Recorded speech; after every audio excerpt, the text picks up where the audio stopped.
मामाची पोरगी म्हणते या कापूस तुला काय येतो का? आता म्हणलं आमचा हा ह्योच कापूस कोणी याचा माणसं भेटणार, तुझा कोणी याचावा. नमस्कार मंडळी, सगळ्यांना जय श्रीराम. काल आपल्याला लय मोठा साप दिसला होता म्हणून आज म्हणलं मांदळीला जाऊन येऊया.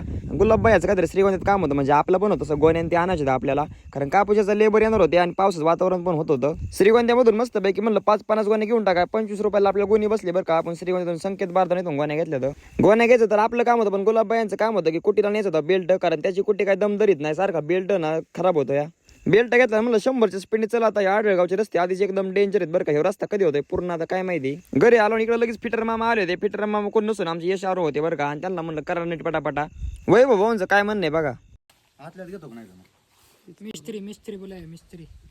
वैभव म्हणतोय मिस्त्री खातो का? आता म्हणलं मी मिस्त्री काय लावित नाही, मी डायरेक्ट ना कॉलगेट खातो. माझ्या मित्राचे 3 ते 4 बेल्ट वाया गेले बरं का. त्याला म्हणलं तू काय देवाचं बघ आणि 2-4 ना बोकडं काप. तेव्हा म्हणलं तसलं काय जमत नाही आपल्याला. कुठे मशीन चालू झालं म्हणून वैभव भाऊ म्हणलं तुम्हाला 90 पासतो 90 दुसरे काय नसून ताक होतं. आपल्या कापसाला पण काय माणसं भेटत म्हणून डायरेक्ट ना बिहारून 2 माणसं मागलीत बरं का. आता ह्यांनी पटापटा असला ना बरं होईल. पावसा पाण्याचं पण वातावरण झालंय, म्हणलं चला आपल्या मांदळीला. मैं बाबा टिल्लू नाम मेरा बाबा टिल्लू. गणेश भाऊंना लावलं वाटत म्हणलं चला आता आपल्या मांदळीला. येता बघतो काय डॉक्टर साहेब भेटले आपल्याला. भोश्याच्या पुढे आल्यानंतर ना ह्या जंगलामध्ये ना अजिबात रेंज नसते बरं का.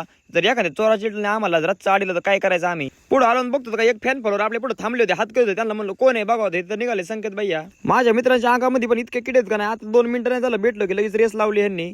शेवटी पोहोचलो मग श्री क्षेत्र मांदळी या ठिकाणी.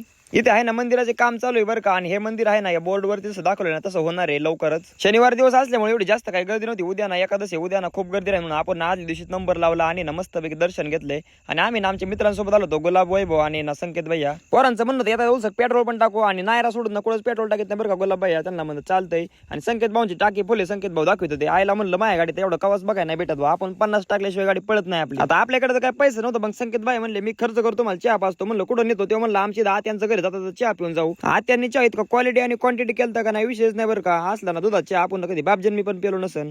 पावसा पाण्याचं पण वातावरण झालं म्हणून पोरांना म्हणलं हात उचला आता पटापटा चला मोकार ना घरी. जर आपण पावसात सापडलो ना घरचे आपल्याला कुत्र्यावणी तोडविते आणि 2 टायमाच्या भाकरी पण बंद करून टाकीते. इकडे कापसावाल्या गँगने आपला बराचसा कापूस इच्छित आणला. त्यांना म्हणलं पटापटा याचा तुमचा पगार ना उद्या परदिवशी करून टाकतो.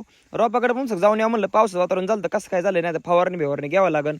आणि मित्रांनो आपली जुबान की काली आहे का नाही. आपण म्हणलं असं होतच नाही. लगेच पावसाने हजेरी लावली ना आपल्या रोपाला आणि कापसाला बरोबर घोडा लावलाय. चला मग व्हिडिओ आवडल्यास लाईक आणि फॉलो करा विसरू नका. धन्यवाद, भेटू पुढच्या भागात.